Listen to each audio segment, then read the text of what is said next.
அனைவருக்கும் அன்பான வணக்கம். இன்றைக்கி நம்ம பார்க்கக்கூடிய டாபிக் ராகு எங்கு இருக்க வேண்டும், எந்த பாவகத்தில் இருக்க வேண்டும் என்பதுதான் இன்றைக்கு நம்ம இந்த ஜோதிட வகுப்பில் பார்க்க போகக்கூடிய தலைப்பு. ராகு கேது மட்டும் ஒரு மனிதனுக்கு சரியான முறையில் அமைந்து விட்டால் அது மிகப்பெரிய ராஜயோகத்தை தரும். இந்த ராகு கேது என்பது நம் முன்னோர்கள், அதாவது தாத்தா பாட்டி அவங்க செய்த பாவ புண்ணியத்தின் அடிப்படையிலே அமரக்கூடியது.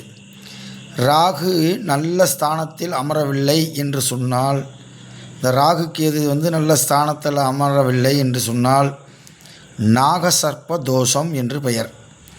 இது நல்ல இடத்தில் அமைந்து விட்டால் நாகசர்ப்ப யோகம் என்று பெயர். பிரம்மாண்டமான வளர்ச்சி இருக்கும். இந்த ராகு கேது நல்லா அமைஞ்சிருச்சுன்னா ஒரு மனிதனுக்கு பிரம்மாண்டமான வளர்ச்சி. ஒரு வீடு கட்டுறாரு அப்படின்னா பிரம்மாண்டமான வீடு கட்டுவார். ஒரு தொழில் பண்ணுறாரு அப்படின்னா பிரம்மாண்டமான தொழில் பண்ணுவார். இப்போ இந்த வீடியோவில் ராகு ஃபஸ்ட்டு எங்கே இருக்கணும் அப்படின்றத நீங்கள் பார்த்துக்குங்க. இது ராசி கட்டம், ஓகேவா? இது நவாம்ச கட்டம். ஃபஸ்ட்டு ராகு மேசம், ரிஷபம், கடகம், கன்னி, மகரம், இந்த 4 இடத்துல மட்டும் இருந்தால் தான் நல்லது செய்யும். வேறு எந்த இடத்துல இருந்தாலும் அது நல்லது செய்யவே செய்யாது. ஃபஸ்ட்டு 5 இடம், மொத்தம் 12ல் 5 இடம் ஆமேரு எருதுசுறா நண்டு கன்னி 5 இடத்தில் அமர்ந்திருக்க, கருநாகம் அமர்ந்தெடுக்க, பூமேடை தன்னில் படுத்துறங்கும் பர்வத ராஜயோகம்னார் புலிப்பாணி சித்தர் சொன்னார். இன்னும் நிறையா ஜோதிட முன்னோர்கள் சொன்னாங்க.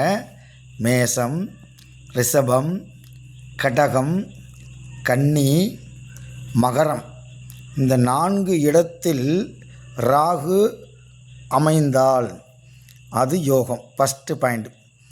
2வது பாயிண்ட்டு, ராகு 3ஆம் இடம், 6ஆம் இடம், 10ஆம் இடம், 11ஆம் இடம், இந்த இடத்துலையும் இருக்கணும்.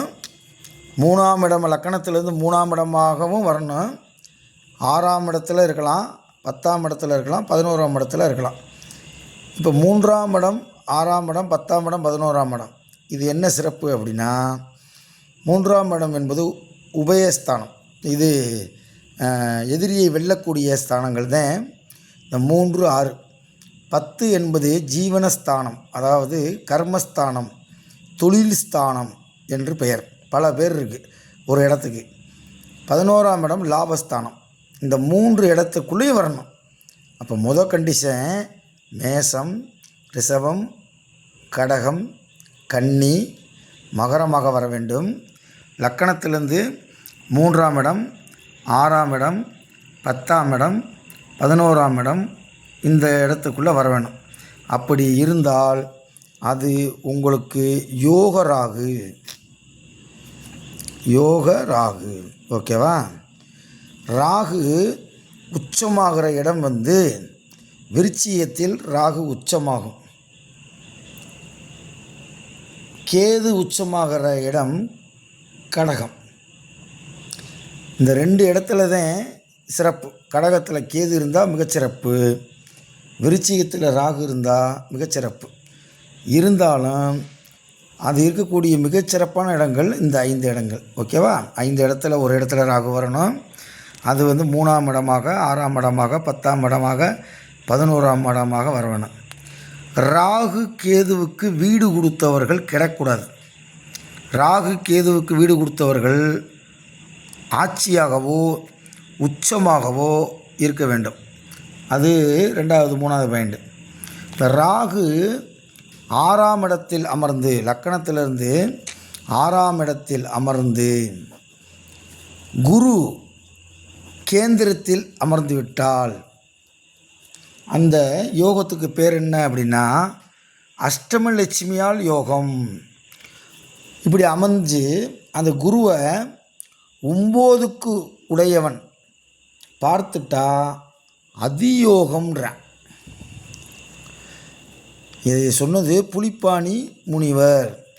புலிப்பாணி 300ன்ற புத்தகத்தில் இந்த பாட்டு இருக்குது. குரு 6ஆம் இடத்தில் அமர்ந்து ராகு 6ஆம் இடத்தில் அமர்ந்து குரு கேந்திரத்தில் அமர்ந்து அந்த கேந்திரத்தில் அமர்ந்திருக்கக்கூடிய குருவை